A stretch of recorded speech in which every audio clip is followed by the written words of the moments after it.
faină.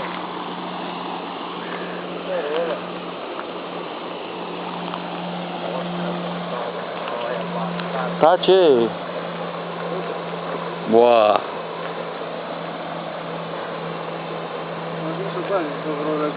Vezi că e unța mea, da?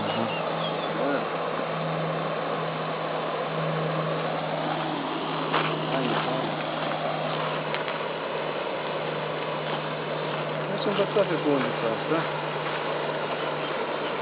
Aici sunt răgălii, poate te faci după o răgălie. Să-ți dau unța o parte?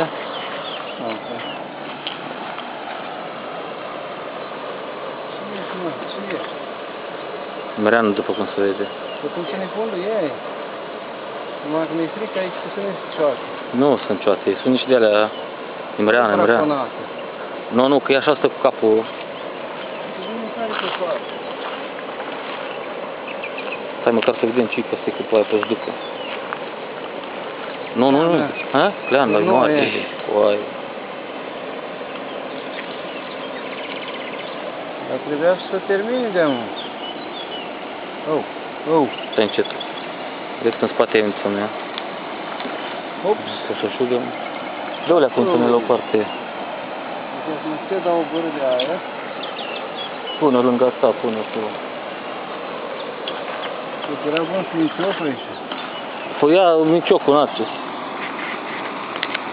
Ce are în plus să roare, să numai din greutate nu pot în față. Hai. Aia. Dacă din timp să... Uite ce face de la... De la pe noi, ruta pe noi. Numai din greutate, nu vezi nimic.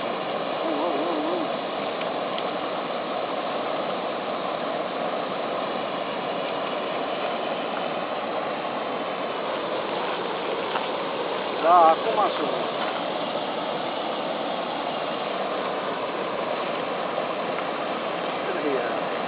Îmi împinge fierul și a fost. Hai.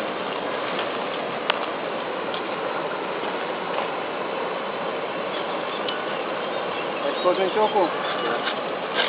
Hai că dă din mala mușcă, duce în cur. Bagă-le, lasă-l cu scos. Știi ce oțelău de prostan? Ți-am zis că numai din greutate nu puteam toate. Ce, sunt crap, bă? Zici că e crap. Stai că mă s-o agăța. Cațu. Dani, cu undița ta, frate.